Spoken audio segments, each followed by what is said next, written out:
I spent 27 days trying to win my ex back. Flowers, letters, grand gestures. Then she chose her coworker. I said, "Thank you." She was confused. I explained, "You just freed me." 1 year later, when she called crying about him cheating, and then, I, 29 male, am writing this from a balcony that I can finally afford, drinking a coffee that doesn't taste like anxiety and compromise. It's been exactly 1 year since the day my life fell apart, and then immediately put itself back together in a configuration I didn't know I needed. Let's rewind. I'm an actuary. My life is risk assessment, spreadsheets, and calculated outcomes. I'm the guy who reads the terms and conditions. For 3 years, I applied none of that logic to my relationship with Becca, 27 female. Becca was magnetic. She was an aspiring ceramicist who worked part-time as a barista and full-time as a professional victim of the universe. I loved her. God, I loved her. I loved her chaos because I thought my stability balanced it out. I was wrong. My stability didn't balance her, it funded her. The breakup happened on a Tuesday. She sat me down on our beige love seat, which I bought, and told me she needed space to find her artistic voice. She said I was stifling her creative energy with my questions about budgets and cleaning schedules. She moved out to stay with her sister, leaving me with the lease, the dog, Barnaby, a golden retriever mix who is the best boy, and a heart that felt like it had been run through a wood chipper. For 27 days, I was pathetic. I'm not afraid to admit it. I did the pick-me dance. Day 1-7, I sent flowers, not grocery store bouquets. I'm talking imported peonies, her favorite, $150 a pop. Day 8-14, handwritten letters. I poured my soul onto heavy cardstock, apologizing for things I didn't even do. I apologize for working late. I apologize for asking her to do dishes. Day 15-21, the grand gestures. I bought tickets to a music festival she wanted to go to. I offered to pay for a private pottery kiln for the garage. Day 22-27, silence. I waited. On day 28, she agreed to meet me. We met at a hipster coffee shop downtown. The kind with exposed brick and $9 lattes. She walked in and she wasn't alone. Walking a step behind her, looking like he just rolled out of bed in a meticulously curated way, was Todd, 30s male. Todd is a soundscape architect. I still don't know what that means, but I know he works, or vibes, at the coffee shop where Becca worked. They sat down. Becca looked glowing. Todd looked bored. "Jason," she said, using her serious voice, "I got your letters. They were intense." "I meant every word," I said, ignoring Todd. "I want to fix this. I bought the kiln." She sighed, looking at Todd. He squeezed her hand. "That's just it, Jason. You think you can buy happiness. Todd and I, we have a connection that transcends material things. We've been seeing each other for a few weeks, since before I moved out, actually." The air left the room. "Before?" I asked. "It just happened," she said, defensive immediately. "We were closing one night, and the energy was just there. He gets me, Jason. He understands that art is pain. You just understand. Excel." Todd smirked. "She needs to breathe, man. You're suffocating her aura." I looked at them. I looked at Becca, wearing the jacket I bought her, holding the purse I bought her, sitting next to a guy who probably hadn't paid a utility bill in his life. And then, the strangest thing happened. The grief didn't hit me. The anger didn't hit me. The calculator in my brain turned back on. I did the math. Rent, $2,400, I paid 100%. Utilities, $250, I paid 100%. Groceries, $600, I paid 100% because she insisted on organic everything. Her car insurance, $180 bundled with mine. Her phone bill, $90, family plan. The storage unit for her unsold pottery, $150. Streaming services, $85. Emergency credit card, in my name, authorized user, variable, usually $500 to $1,000 a month for supplies. I looked at Becca. "So you're choosing Todd?" I asked. "I'm choosing myself," she corrected, leaning into Todd. "And Todd is part of my journey now." I took a sip of my black coffee. I set the cup down. "Thank you," I said. Becca blinked. Her eyebrows scrunched up. "What?" "Thank you," I repeated. I smiled. A real, genuine smile. "You have no idea how much I needed to hear that." I don't understand," she stammered. "You're not mad?" "Mad." I stood up. "Becca, I'm relieved. You just freed me. You have absolutely no idea what you just did for me." I dropped a 20 on the table for the coffees. "Good luck with the aura, Todd," I said. I walked out. I didn't look back. I got to my car, sat in the driver's seat, and pulled out my phone. It was 11:15 a.m. By 11:30 a.m., I had called Verizon. Remove line ending in 4588, effective immediately. By 11:45 a.m., I had called Geico. Remove driver Rebecca last name. Remove vehicle 2016 Honda Civic. By 12 p.m. I was on my banking app. I saw a pending charge on the emergency credit card. $65 at Vinnie's Vinyls. Todd needed records, I guess. I disputed the charge as unauthorized user activity. She was authorized for emergencies, not boyfriend gifts, and technically she wasn't my partner anymore. Then I canceled the card entirely. I went home. I looked at the empty spots on the shelves where her knickknacks used to be. I looked at Barnaby. "Buddy," I said, "we're going to eat steak tonight." I slept for 12 hours straight. The next morning, the texts started. Update 1. The reality check. 2 weeks later. It's been 14 days since the coffee shop meeting. The silence lasted exactly 24 hours. The first text came at 8 a.m. the day after I cut the cord. "My phone isn't working. Calls keep dropping. Did you forget to pay the bill?" I didn't reply.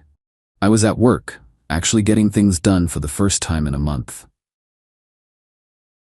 "Jason, seriously, I need my data. I'm trying to upload content. Why is my card declined?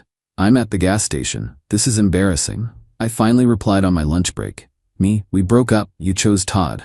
I stopped paying for your life. Ask Todd to pay for the gas." The response was immediate. She must have been on Wi-Fi.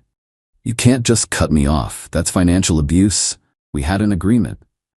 The agreement was that we were partners. You ended the partnership. I accepted the resignation. Good luck. I blocked her number on my personal cell, but I kept email open because we still had the lease to deal with. That's where the real entitlement kicked in. Our apartment lease runs for another 6 months. Both our names are on it. However, I am the one who qualifies for it. My income is the anchor. I emailed the landlord, Mr. Henderson. He's a tough old guy who hates drama but loves on-time payments. "Mr. Henderson, Becca has moved out. I will be serving out the remainder of the lease alone. Please note that access to the unit should be restricted to leaseholders only, and since she has vacated and surrendered keys, she left them on the counter when she left, I am requesting to change the locks for security." Mr. Henderson agreed, provided I paid for the locksmith. Done. $200 well spent. 2 days later, I got an email from Becca. From Becca. Subject: "You locked me out? I came by to get my winter coats, and the locks don't work. Todd was with me and he said, 'This is illegal eviction. I'm calling the police if you don't give me a key.'" I forwarded the email to Mr. Henderson and replied to her. "You moved out 30 days ago. You surrendered possession. If you want your coats, let me know a time and I will leave them in the lobby with the concierge. You are not entering the unit." She didn't like that. She showed up that night. I watched on the Ring camera. She was with Todd. Todd was wearing a beanie in July. They pounded on the door. "Jason, open up, I live here." I spoke through the camera. "No, you don't. You live with your sister, or Todd, go away." "I need my pottery wheel," she screamed. "Ah, the pottery wheel. The one I bought for her birthday last year. The one that cost $1,200. "That was a gift," I said. "It's in the storage unit, which by the way I stopped paying for. You have 48 hours to clear it out before the facility auctions off your clay." That got her attention. The storage unit wasn't in my name. I just paid the bill online. I simply canceled the auto pay and sent her the login info. The next day, I got a barrage of emails from her friends. People I had cooked dinner for. People I had DD'd for. "You're being petty. She's an artist. She can't handle this stress. Todd is a nice guy. Why are you jealous?" I didn't respond to any of them. I just kept doing the math. In 2 weeks, I have saved $1,200. I took Barnaby to the expensive groomer. He looks majestic. I bought a bottle of scotch that costs more than Todd's entire outfit. But here's the kicker. I got a notification from Credit Karma yesterday. A new inquiry. Becca tried to open a credit card. She was rejected. Apparently her credit score, which was being propped up by being an authorized user on my pristine accounts, tanked the moment I removed her. Her utilization ratio skyrocketed because she has maxed out her own small cards. She emailed me again last night. From Becca, subject: "Let's be adults." "Jason, look. I know you're hurt, but punishing me isn't the answer. Todd and I are struggling. His gig money is inconsistent. I need you to co-sign a lease for us, just for a year until we get on our feet. You know I'm good for it. Please, for the sake of what we had. I stared at the screen. She wants me to co-sign a lease for her and the guy she left me for. The audacity is so dense it has its own gravitational pull. I replied with 2 words. Me, no. Unsubscribe. I have a feeling this isn't over. The lease on the apartment is the big loose end. She's technically still liable for half the rent if I choose to enforce it. And I'm starting to think, maybe I should. Update 2. The squeeze. 6 weeks later. The soundscape architect and the ceramicist are learning a harsh lesson in economics. It turns out you can't pay rent with good vibes or exposure. After I refused to co-sign their lease, seriously, I still chuckle when I think about that request. Things got quiet for a week. I assumed they found a basement somewhere or convinced her sister to let them crash. I was wrong. They decided to get clever. I came home from work on a Thursday to find a notice from the building management taped to my door. Lease violation warning. Unauthorized occupants. I went straight to the leasing office. Mr. Henderson looked over his spectacles. Jason, your girlfriend gave a key to a gentleman. He's been seen entering and exiting with musical equipment. Security says he tried to set up a recording booth in the common area lounge. My blood ran cold. She didn't have a key. I changed the locks. How? Then I remembered. The dog walker. Becca used to manage the dog walker. She must have kept a copy of the spare key we gave the walker ages ago, or convinced the walker to let her in. I explained the situation to Mr. Henderson. I did not authorize this. I changed the locks. She must have stolen a key or duped someone. Well, Mr. Henderson said, she is on the lease. Technically, she has a right to access. But he does not, and the noise complaints are significant. If he is living there, you are in violation. I will have to evict both of you. This was her play. She knew she was on the lease. She figured if she just moved Todd in, I wouldn't risk an eviction on my record, so I'd just leave and let them have the place, while I probably kept paying. Entitlement level, galaxy brain. But she forgot who she was dealing with. I am an actuary. I calculate risk. I looked at Mr. Henderson. If I voluntarily terminate my tenancy and pay the break lease fee, what happens to the remaining tenant? Mr. Henderson smiled. He liked me. He hated Todd. If the primary income earner U vacates and terminates, the remaining tenant must requalify for the unit alone within 7 days. Income must be 3x the rent. Becca makes maybe $1,200 a month on a good month. The rent is $2,400. She would need to make $7,200 a month to qualify. Do it, I said. I'll pay the 2-month penalty. I'm moving out. It cost me $4,800 to break the lease. A lot of money? Yes. Cheaper than supporting Becca and Todd for 6 months? Also yes. Plus, the look on her face? Priceless. I packed my life in 3 days. I hired movers. On Saturday morning while I was directing the movers, Becca and Todd strolled in at 11 a.m. with bagels. They stopped dead when they saw the boxes. What are you doing? Becca asked, dropping her bagel. Moving, I said. I terminated my portion of the lease. I paid the break fee. I'm out. You can't, she shrieked. We live here. You can live here, I corrected. If you can prove to Mr. Henderson by Monday that you make $86,000 a year, can you?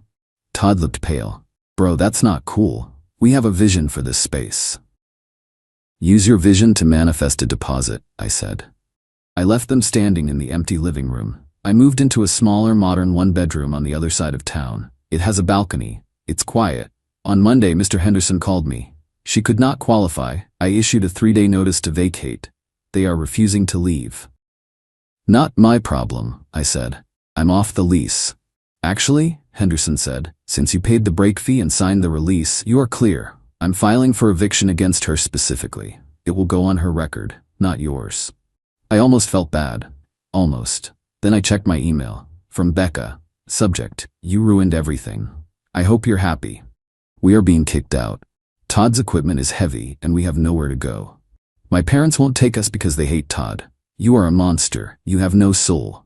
You promised to take care of me. I didn't reply, but I did send a Venmo request. Request to Becca, $180. Note, final car insurance payment, April. She declined it. Becca, go to hell. A week later, I got a call from a collection agency. She had put my phone number down as the contact for her delinquent credit card, the one she tried to open. I gave them her parents' home number and blocked the agency. The fallout was swift. Becca and Todd had to move into a motel. I know this because she posted a sad selfie on Instagram with the caption, "Struggle love, art is suffering, the world is against us." The background was definitely a Super 8. I poured a glass of wine and sat on my new balcony. I calculated my savings for the month. Even with the lease break fee amortized, I was going to be debt-free in 3 months. I breathed in. The air smelled like freedom. Update 3. 1 year later, the call. It has been 365 days since I said thank you. My life is boring in the best way possible. I bought a house, a small fixer-upper with a big yard for Barnaby. I built a workshop in the garage, not for pottery, for me. I restore vintage motorcycles now. It's greasy, loud, and methodical. I love it. I have a savings account that actually grows. I haven't dated much. I went on a few dates, but the moment I smell entitlement, I check out. I'm hyper-aware of the red flags now. I need a guy who can handle me translates to, I need a guy to fund me. No thanks. Yesterday I was in the garage sanding down a fuel tank on a 78 Honda. My phone rang. Unknown number. Usually I ignore these, but I was waiting for a call from a parts supplier. Hello? I paused. Who is this? Jason, is that you? It was Becca. Her voice sounded ragged, thinner. Becca? I wiped my hands on a rag. Why are you calling? He left me, Jason, she wailed. Todd, he left me. Okay, I said. I felt nothing. Not joy, not pity, just neutral. He cheated on me, with a drummer named Skylar. Can you believe it? I can, actually. He stole my kiln, she screamed. He sold it for drug money or sound equipment. I don't even know. He took everything. He stuck me with the motel bill. That sounds rough, I said. I have nothing, Jason. I'm at the bus station. I was thinking about you, about us, about how safe I felt with you. Here it comes, the pivot. I made a mistake, she whispered. I see that now. You were the only one who really saw me. Can I come over? Just to talk? Barnaby must miss me. I looked at Barnaby. He was asleep on a pile of shop rags, twitching in a dream about chasing squirrels. He hadn't looked for her once in a year. Becca, I said. Where are you staying? I don't have a place. I thought maybe I could crash on your couch, just for a few days, until I get my art business back on track. The entitlement was still there, buried under tears but solid as a rock. She didn't want me. She wanted a roof. She wanted a savior. No, I said. What? No. You can't come over. You can't stay here. But I have nowhere to go. You can't just leave me on the street. We were together for 3 years. And for 1 year, I said, I have been rebuilding the life you tried to dismantle. I am not your safety net anymore. I am a stranger who knows your history. You're so cold, she spat. The sadness vanished, replaced by that familiar anger. You always were cold, a robot. That's why I left you. And yet, I said, you're the one calling the robot for help. Goodbye, Becca. Wait, Jason. Please, I have no money. I haven't eaten since yesterday. I paused. I am not a monster. I am a human being. I will Venmo you $50, I said. That will get you a meal and a bus ticket to your parents' house. Do not call me again. $50? That's insulting. You make? I hung up. I Venmo'd her $50 with the caption, "Final transaction." Then I blocked the number. I stood there in the garage for a moment. The silence settled back in. I thought about being angry. I thought about feeling vindicated. But mostly, I just thought about the fuel tank I was sanding. It had a dent in it, but with enough time and care, I could make it smooth again. I picked up the sandpaper. Barnaby let out a snore. You're right, buddy, I said. Let's get back to work. I didn't save her.